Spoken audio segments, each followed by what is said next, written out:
nouvelle pour vous, on en a fini avec les configurations de départ, certes nécessaires, mais parfois aussi un peu rébarbatives. Là, on va parler de projets qui contiennent les pistes, qui contiennent elles-mêmes les objets. D'ailleurs, un petit détour, souvent dans les épisodes suivants, je parle d'items. Je voudrais dire qu'il ne faut pas en prendre ombrage. Item, objet, c'est exactement la même chose, sauf que objet, c'est la traduction francophone, et comme j'utilise moi le logiciel en anglais, souvent, je me plante. Un deuxième détour, pour que vous compreniez bien de quoi on parle, par l'analogique. Si on voulait résumer grossièrement, le projet, c'est votre magnétophone qui contient vos pistes, donc vos bandes, et les objets dedans. Ce sont des morceaux de bande qui sont aisément déplaçables, supprimables, ça ne se dit pas vraiment, où on peut modifier le volume, la panoramique, ça vous le verrez dans l'épisode 6, je crois. Et voilà, donc magnétophone, bande et morceau de bande. Voilà. Alors, on va sans plus attendre voir comment on crée une piste. Salut NVDA. Ici, nul besoin d'aller dans l'inspecteur de piste ou d'interagir. Il suffit simplement de... Non, on va pas voir comment on crée une piste, on va voir comment on se déplace. Entre les pistes, tout d'abord, c'est simplement avec flèche haut et flèche bas.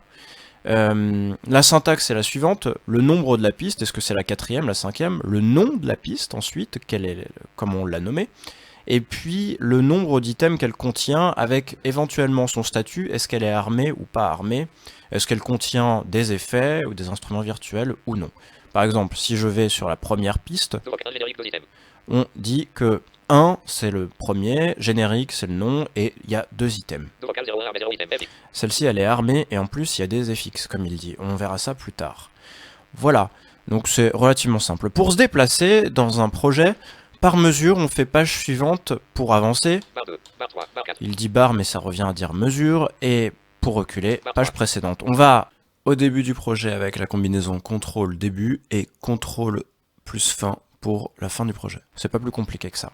Alors comment, maintenant j'y viens, cette fois on crée une piste, CTRL T.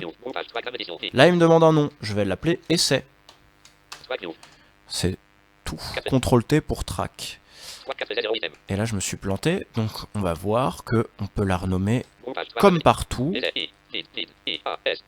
Je rajoute un S avec F2. Voilà. Pour qu'elle aille chercher le son, il faut la connecter à une entrée de votre carte son. C'est logique. C'est ce qu'on appelle le routing. Pour ça, on se place sur la piste, on fait application qui ouvre un menu contextuel. On monte et là on a 4 grands types d'entrées. On remonte jusqu'à input ou entrée.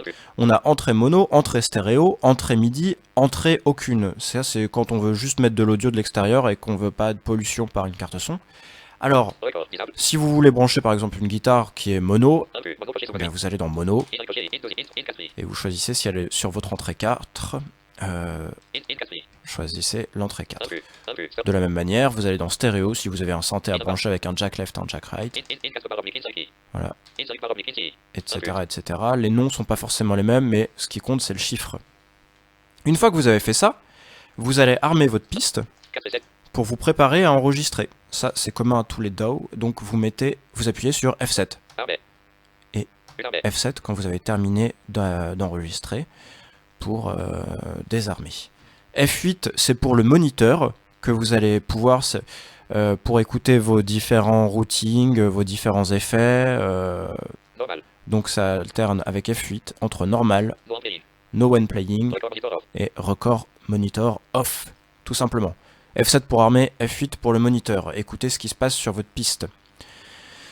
Vous pouvez dupliquer une piste, parce que si elle a un panoramique spécifique avec un volume et un routage, plus des effets spécifiques, c'est un peu embêtant de tout refaire à la mano, donc vous avez juste là, pas vous embêter, vous faites D.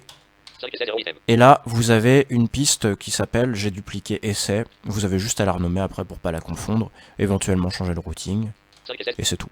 Vous la supprimez avec la touche supprimer de votre clavier quand vous êtes en focus dessus. Et là, il dit one track removed.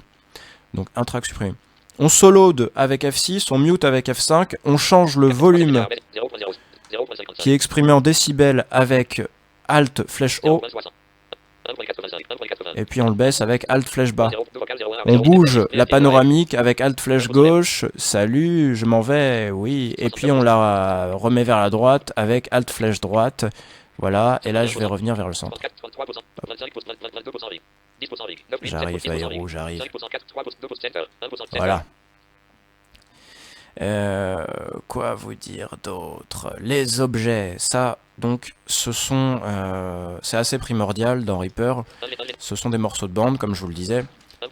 Vous vous déplacez, vous reculez d'un objet pour voir sa borne avec CTRL flèche gauche et vous avancez avec CTRL flèche droite.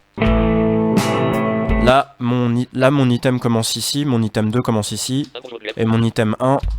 Donc CTRL flèche droite et hop, je saute à l'item 2. Vous pouvez, quand vous vous déplacez avec page précédente et page suivante, le mettre en focus avec majuscule A. Ça évite de refaire flèche gauche ou flèche droite pour le mettre en focus. Vous pouvez le renommer avec majuscule F2. Vous allez entrer dans les Media Item Properties. Et notamment, vous pouvez changer ce nom. On va l'appeler Salut. Voilà. Vous verrez dans 2 épisodes comment on modifie son volume, etc., etc. Avec CTRL majuscule plus P, c'est une commande aux Zara qui sert à paramétrer finement tous les réglages d'un objet. Mais là, je m'avance un peu, on verra ça ensemble un peu plus tard. Bon, si vous êtes musicien, les propriétés du projet vous intéresseront. Vous pouvez y accéder avec Alt Entrée. Voilà, et là, vous pourrez régler le BPM et Time Signature aussi en tabulant parmi les 4 onglets qui existent. Si vous vous en fichez de tout ça, et que vous êtes plutôt podcaster, vous allez aller dans View ou Vue, vous allez remonter 5-6 fois jusqu'à Time Ruler for Unit, et là vous allez vous placer en minutes secondes ou hour minute second frames, comme vous voulez, et sinon vous laissez en mesure.bit.seconde. Voilà, vous pouvez vous déplacer précisément, mais ça j'en reparlerai mieux avec le scrub. Ça veut dire que dans une mesure vous avez un bit et dans un battement vous avez des pourcentages.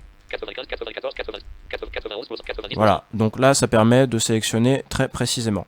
Vous pouvez jump à une partie spécifique, donc sauter à une partie spécifique du projet si vous connaissez l'endroit où vous voulez aller. CTRL J pour ça. Et là, donc on peut jumper à to time ou alors to marker, et ça me donne une super bonne transition pour créer un marqueur, ce qui vous permet de vous repérer dans un long projet. Par exemple, ici, eh ben, on va dire qu'on va l'appeler refrain. Et ça, on peut le faire avec majuscule M. Je fais majuscule M, je tape et je fais entrée pour valider. Puis j'avance. Ici, on va en poser un second. On va l'appeler fin. Et je peux me déplacer grâce à la touche, toutes les touches au-dessus de AZERTY avec 1. Donc là, il me dit que je retourne quand j'appuie sur 1. Il va au marqueur 1 qui s'appelle refrain et qui est à la mesure 3. Et à la mesure 10, on a le marqueur qui s'appelle fin. Voilà. Pour sauvegarder tout ça, votre projet, en .rpp, vous faites tout simplement CTRL S où vous allez dans Fichier. Comme ça, la prochaine fois, quand vous reviendrez, eh bien, vous pourrez retrouver tout ça bien sauvegardé. Ciao, on se retrouve pour l'édition audio après. Salut!